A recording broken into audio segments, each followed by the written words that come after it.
Today we're going to be revisiting Call of the Dead 4,393 days later. So here we are on Call of the Dead. Honestly, I've been so excited for this episode. I've been anticipating this ever since the beginning of the series. Call of the Dead is one of my favorite maps, not only in Black Ops 1, but just zombies period. Is it in a top 5? I don't know about that necessarily, but it's definitely in my top 10. There's something about this map that I've always loved, between the atmosphere, the fact that like George Romero is literally following you around for the entirety of the match. I know some people don't really like that, but for me personally, for some reason, I've always liked that. I love bosses in zombies maps, whether that be Brutus on Mob of the Dead, the Panzer on Origins, like the list goes on with zombie bosses. I've always liked when they're in the map. I like when there's that little bit of that twist on the formula. I can totally understand why some people aren't the biggest fan of George though, because he literally follows you around for the entire game, and you know, even if you pack a bunch of the VR11, so then you're able to like send him away with one shot, he still comes back in the next round. And even if you don't do the VR11 strategy and you pump a bunch of bullets into him with like death machines and ray guns and stuff like that,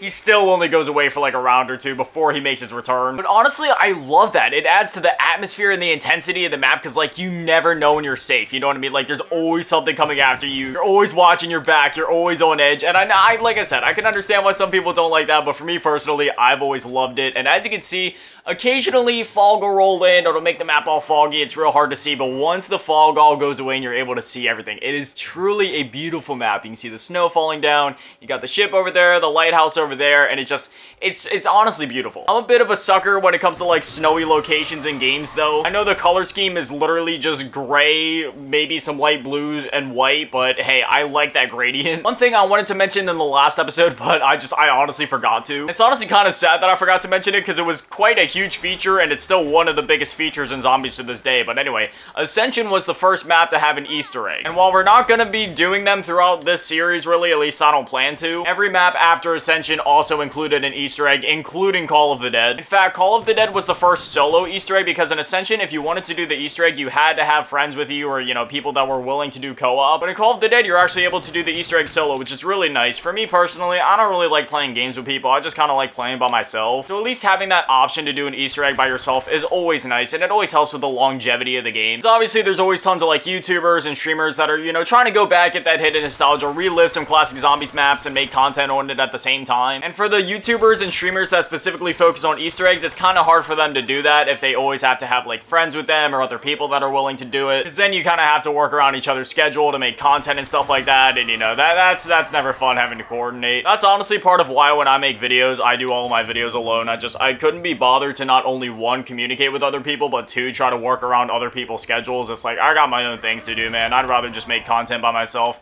That's my stronger suit anyway, since I don't really like interacting with people. So to break down everything new to this map and everything that was brought back, they brought back the perks from the previous map, Ascension. They brought back Stamina Up and PhD, and this map also added a new perk, that being Deadshot Daiquiri. However, if you know anything about old school Deadshot Daiquiri, it's, well, not only is it not that good on console, but it's actually absolutely useless on PC. In fact, on the PC version of the game, they reduced the price of it because they know that it's worthless on that version of the game. And then they added 2 new wonder weapons. I mean, if you look at it, some people might consider it to be one new wonder weapon with the VR11, but I consider the Scavenger to be a wonder weapon just because it's exclusive to this map and it's really powerful. In fact, if anything, I would say that the Scavenger is the real wonder weapon and the VR11 is just like a support weapon of some kind. There's not really anything wondrous about it. I mean, if you shoot a zombie with it, basically what it does is it kind of turns that zombie into like a walking monkey bomb, so that zombie will then be turned into like a human CIA agent, and then all the other zombies surrounding that will chase after that one turned zombie, and then that's really it. There's no offensive use for the VR11. I mean, if you pack-a-punch it, you can shoot George with it and make him disappear for a round, but that's about as offensive as it gets. Otherwise, it's strictly a defensive weapon. And while sure, yeah, it's kind of nice to have like all those quote-unquote monkey bombs on deck, it's like, why use that when I could go get the Scavenger instead? You know what I mean? Scavenger is where it's at, because when you shoot that puppy, oh my gosh, all the zombies in the vicinity are literally turned into mixed. Granted, you do kind of need PhD if you're gonna try to use it, but I mean, still, that weapon is deadly. Speaking of which, can we get the VR11 or the Scavenger? Preferably the Scavenger. And I got a Spectre. Oh yes, because this is the gun that I wanted. You know, in most zombies games, I kind of like having SMGs, but in Black Ops 1, yeah, not so much. They literally come with like 4 clips. Look at this, I've literally killed, oh. we're on round 5 and I already went down. I should just quit making these videos. Yeah, when it comes to the SMGs in Black Ops 1, they're pretty terrible. They have like 4 mags, and then after that, they're completely out of ammo. That problem kind of extends to the assault rifles as well, but not as much. Something like the FAMAS at least has, you know, 5 mags in reserve before it's out of ammo. The only exceptions to that are like the Galil and the Commando, and, you know, maybe like the LMGs as well. Speaking of the Galil, I will take that any day of the week. Thank you. I was hoping to save up my money so we could open up some more doors and, you know, keep making our way over towards Jug, but I guess now we're gonna have to go back and buy a quick revive. I'm actually rocking with this setup right now, the FAL and the Galil. This, you know what, this is actually a pretty nice duo if I do say so myself. I'm not even gonna lie to you guys, trying to get to Juggernog on this map is actually a nightmare. I usually don't get Jug until like round 8, round 10 at best. Because first you need to open up all the doors and get to the top of like the ship over there to turn on the power, and then you need to go like the exact opposite way to get Jug on like a completely different section of the map. It's insane. Okay, we got a death machine here, so what I'm gonna do is I'm gonna use it partially on the zombies, but I really want to try to use this on George because I really want to try to defeat him at least once in this video so you guys can kind of see like how that works and, you know, what rewards you get and all that. Fun fact, for every player that is in your lobby, an extra 25,000 health is added onto him. So in one play... I'm literally the, like, why do I make zombies? I'm terrible. I don't get why I go down so much in these videos. I mean, I've literally been playing zombies since 2000, and I've been at this for 15 years. Maybe it's because half of my brain power is going towards commentating. I'm not really sure. Fun fact about this map, there's a bit of a difference between the mobile version and the console version. So in the console/PC version, if you defeat George, you get, like, the death machine, and I think you might get a perk, but I might be mixing that up with the Easter egg reward, because I know once you complete the Easter egg, you get, like, a Wonder Waff, and then you get, like, a perk and stuff like that. But anyway, when you defeat him in the console version, basically, you know, you don't get anything too special. However, in the mobile version, you don't even gotta do the Easter egg for the Wonder Waff. All you gotta do is defeat him once, and then that's it. You get a perk, you get the Wonder Waff, and then you can just keep using that Wonder Waff on George and just kind of have like an infinite Wonder Waff loop going throughout the entire match. It's honestly pretty sick. If I'm gonna be honest, I've only done the Call of the Dead Easter egg once, and even then, that was like 10 years ago at this point. For some reason, I don't return to Black Ops 1 zombies in particular too much. Like, I'll dive back in for the occasional game of Kino, and like, that's honestly it. I mean, I dive back in for Call of the Dead every now and again, but that's really it. I just kind of dive back in from time to time for Kino and Call of the Dead, and yeah, I don't know. It's really weird too, because I really like the maps in this game, and they're all like really well made, they're really well designed. I have fun on all of them. For some reason, I just like,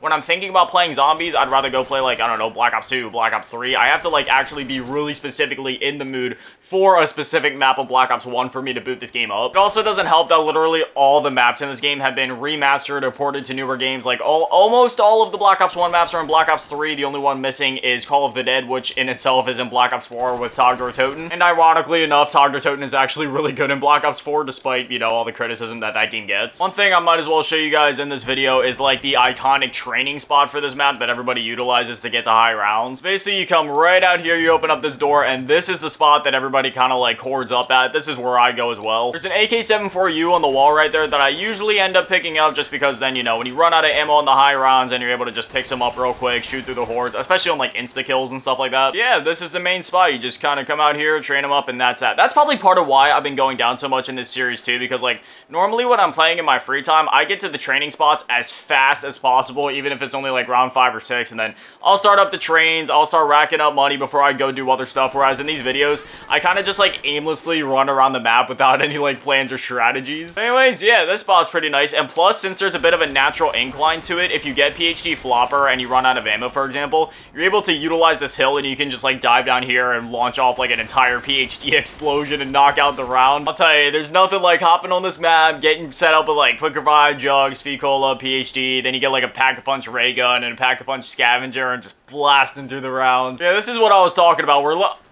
Pack-a-Punch is right there. We're literally on round 9, and I am just now over a Jug, but even then, I don't have enough money to get it. Granted, that's kind of my fault, because I would have enough money if I wouldn't have had to rebuy a Quick Revive like 3 times. Look, I didn't go down. You're not seeing this. I should probably just cut this out of the video. I'm gonna buy Jug before anything else happens. I don't even trust myself at this point. I'm getting Jug. I'm getting fully set up. I'm terrible. Oh no, I'm low on ammo too. I'm getting the nuke. I don't care how low we're on it. I need the nuke. I may not have any more Quick Revives, but I mean, hey, at least I have Jug. It's strange. This is one of my most played Black Ops 1 maps, and yet this is the one that I struggle on probably more than any other map. Maybe besides Moon. Moon, I always get killed because I'm like flying flying around with all the anti-gravity and zombies are just whacking at me. Pack-a-Punch is pretty simple to get in this map. I mean, as you guys just saw, literally all you have to do is turn on the power and then it starts going around the map. And the way to tell where Pack-a-Punch is at is by looking at the lighthouse, and wherever it's shining at, that's where the Pack-a-Punch is at. Now, I ran onto the top of this ship, and I'm just now realizing how bad of an idea this was. I am very low on ammo. All I have is the FAL. My Galil is completely out of ammo. I'm hoping that I don't go down here. I really don't want to go down right now. Going down on this low of a round would honestly be embarrassing. I mean, I know I've went down multiple times at this point, but like, you know, getting a game over at this point would be truthfully embarrassing. Can we just take a moment to relish in the satisfaction of insta-kill?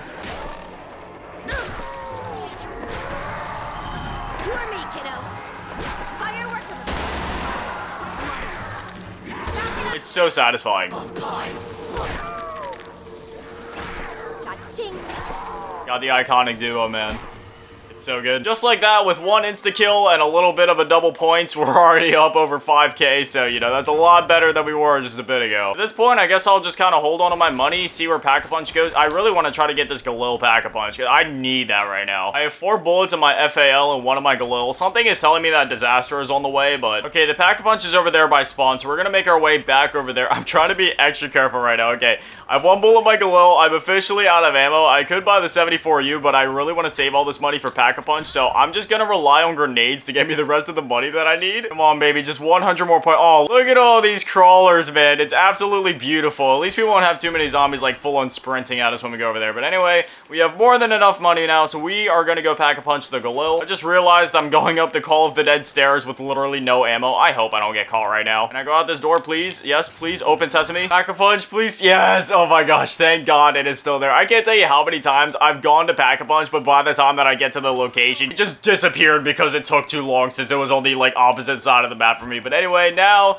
we have Pack-a-Punch, and as you can see, it's the same Pack-a-Punch camo that the other maps have had up to the... Oh, look at that reticle. That's real nice. It's like a lowercase cursive A or something, but it actually looks really clean. If they ever make, like, a one-to-one remake of Call of the Dead, I would really like to see, like, the Origins Ice camo put onto this map instead of the normal Black Ops 1 Pack-a-Punch camo. Don't get me wrong, the Black Ops 1 camo, it's absolutely stunning. It's beautiful, but, like, the Origins Ice camo would just be perfect for this map. One way to tell if you're doing, like, any sort of actual damage to George is to keep your eyes on his little light thing there, because once you do enough damage, it'll start like flickering, and the more it starts flickering and the dimmer it gets, that means that he's closer to dying. I don't know if all the ammo in a Pack-a-Punch Galil would actually deal enough damage to get him down, but we're gonna try. At the very least, I want to get his like little light thing to start flickering so you guys can at least see what I'm talking about. Yeah, so as you can see, if you look at the light real closely, it's starting to like flicker a little bit of yellow here and there. Once you get him down to that point, then you know you're doing a good bit of damage, so we just got to keep laying into him. One funny thing about George, if you shoot him, he gets mad, but if he hits you, then he also gets mad. And when he's mad, you know, he's more hostile, he swings faster, he runs faster, and I've just always found it funny that even if he's the one that hits you, he's the one that gets mad. The only way to calm him down is by bringing him over here on, like, the ice water. Alright, we almost got George down. His light is flickering a ton, so we're gonna finish him off with the death machine here, hopefully. Come on.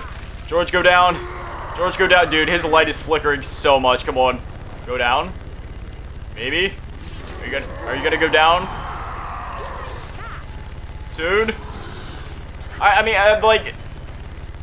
Are we seeing how many bullets this guy takes? This is a death machine, my friend.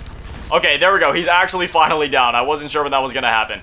Okay, and then as you can see, you know, he turns around, he goes back into his little home in the ice or whatever, and he dropped a death machine and a perk. Perk, please be something. Can it be like Quick Revive or something, maybe? No, it was Mule Kick. Oh, yes, because, you know, that's what I wanted. But anyways, yeah, I think we've covered all the important stuff. I did what I want to do, so now I definitely want to hear from you guys down below. Have you played Call of the Dead before? Are you thinking about checking it out now if you never have before? Do you remember this map? Do you have any memories with this map? Whatever it is, whatever you're thinking, I definitely want to hear from you guys. But anyway, as always, a shout out to the Patrons and channel members, Karma's Fake, Grandma, Lubity Sad, Big Dynamite, Chalupasaurus Rex, Razak, Polar, Ray, Webster, Lamas, Bianca, Spiritory, Dripsant, Miller, Lasking, Kudu, Magic Mason, Irving, 215, Flame, City 1, Aaron Reynolds, Unknown, and Christopher Huerta, or however you say it. I gotta figure out how to say that last name. Huerta?